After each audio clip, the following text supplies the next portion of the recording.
Salut les champions, j'espère que vous allez bien. C'est votre élément toujours. On va commencer avec les gardiens. Il y a Fofana, notre gardien numéro un. Bon, il se prépare toujours la réserve.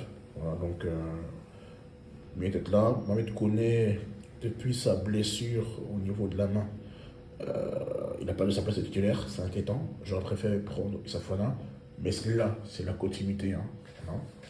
À mon fond, je ne sais pas c'est quoi sa filiation avec la Côte d'Ivoire. En tout cas, ceux qui ont des infos par rapport à ça, veuillez nous l'indiquer, s'il vous plaît, en commentaire. Mais sinon, c'est un bon choix, même si c'est vrai qu'il n'est pas titulaire. Mais à 100% de ses capacités, il peut être une bonne doublure à Fofana. Donc, à choisir entre lui et Badrali, la question est vite répondue. Comprendra qui pourra. Emmanuel Wadou, pour moi, il n'a rien à faire là. Il a fait une préparation catastrophique au début de saison, il n'est pas bon du tout. Il est surcoté comme tout, donc non, non, je l'aurais pas pris. J'aurais préféré prendre un mec comme Oumar Souley, plus pertinent. Parce que déjà, moi, un mec comme lui, qui est lourd sur le terrain, qui n'anticipe pas, qui est brut, qui défend très haut, alors que tout le temps il se fait prendre de dos, il ne retient pas la leçon, moi ça me dérange. Ce gars, je trouve que c'est un mec un peu trop surcoté parce qu'il joue le maintien. Voilà, ça me dérange. Ensuite, Clément Poix, pour moi, à tout prendre, pour le haut niveau. Voilà, j'aurais préféré qu'on prenne un autre défenseur. Je sais pas, aller pour respecter des mecs comme Lenny Euro, piocher même ailleurs. Mais lui, vraiment, il ne mérite pas la sélection. Il n'a pas de niveau, clairement. Ensuite, Gislain Conan, un retour salvateur. Il était bon contre le Canada. Donc, et puis là, il revient fort en championnat. Il a trouvé un club portugais où il aligne des prestations de haut niveau. Donc voilà, c'est très bien qu'il soit là. Au Kosono, il a fait une bonne prépa, donc il mérite d'être là. Pour moi, c'est un titulaire. Au côté de Bendica, son binôme de tous les temps. Mais c'est la défense, hein. Le retour aussi qui fait plaisir. Christopher Operi, pas le niveau en tout cas international. J'aurais préféré soit enrôler Joshua Vanyuma ou bien Kassou Ouattara. Voilà. Pour moi, les Sudans sont meilleurs que lui. Mais bon, il servira de backup, donc c'est pas trop grave par rapport à Justin Conan. Ensuite, Wilfried Singo, bah, meilleur sûr de notre arrière-grade. Donc voilà, il est bon, il n'a pas besoin de le présenter, il doit être là. Luc Zobé remplace Guéladoué qui est indisponible pour blessure. Donc il avait montré des choses intéressantes au niveau du Canada Shield. Donc, ok. Mettez le retour de Seko Fofana aussi qui va nous faire du bien. Voilà, il a fait une bonne prépa. Il était très intéressant, même là, il a fait un bon début de saison au niveau individuel, donc il est en train de revenir, il retrouve ses sensations, donc il va lui faire du bien.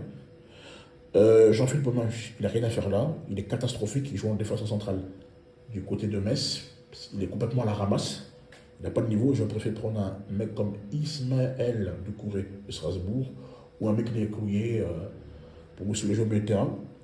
Parfait Gago, en l'absence d'Ahmed Traoré qui est en instance de départ au niveau de Bournemouth et qui va signer peut-être du côté de l'OM. Donc le joueur là, c'est pas un scandale. Franck Kessier, vainqueur de la Super Coupe d'Arabie Saoudite, c'est le capitaine, il mérite d'être là, donc rien à dire, il a sa place. Mohamed Sané revient très fort. Il a fait 2 bonnes prestations lors des premières journées de PL. Il mérite d'être là. Simon Degra, bonne préparation avec son nouveau club. Et il enchaîne les performances et les minutes. Vakoum Bayo, il n'a rien à faire, il n'a pas le niveau du tout. J'aurais préféré limite qu'on prenne des mecs comme Crasso, même des Mobamba, à tout casser. Mais lui, il n'a pas sa place. Amad Diallo, attention, je le prends, mais attention, hein, parce que son jeu est scolaire. C'est ce ailier qu'on voit qui ne déborde pas, qui est toujours en train de faire des passes, qui ne tente pas. C'est frustrant, mais bon. Il vient en tant que backup. Et Onin Guessant, bah, c'est la doublure de Sébastien Haller. Voilà, il est en train d'avoir du temps de jeu, il s'adapte, il est en phase d'adaptation au niveau d'Aston Villa, donc il vient d'être là. Nicolas Pépé, bah, il est tout fait, tout flamme, hein. Bonne prépa, début de saison tonitruant. Bah, bon, c'est un Pépé de haut niveau hein, qu'on retrouve, donc c'est toujours important pour la sélection. Sébastien Haller s'est libéré de Dortmund et là, il est du côté de Utrecht. Il est retourné là-bas, donc ça fait plaisir. Il aura du temps de jeu. Voilà, c'est leader d'attaque. Et ensuite, le jeune Bazumana, depuis qu'il est en Bundesliga, c'est vrai qu'il n'a pas encore ouvert son compte en but, mais il est très décisif au niveau des assists. Donc c'est bien, donc il mérite d'être là. Donc la liste en ensemble, je m'attendais à pire, mais ça va. Si on se base sur les joueurs expérimentés et le vécu en sélection, ça va. Ça va. C'est pas waouh. Si je dois mettre une note, je mettrais, allez, 6,5 sur 10, ça va. On en peut faire mieux. Mais bon, là, on a nos éléments clés qui vont pouvoir nous faire gagner en temps et permettre d'avoir les 6 points rapidement. Inch'Allah. Donc voilà, opération 6 points pour se rapprocher un peu plus encore de la Coupe du Monde. Voilà, au niveau du Canada, des États-Unis et du Mexique. Pour pas dire le mondial américain.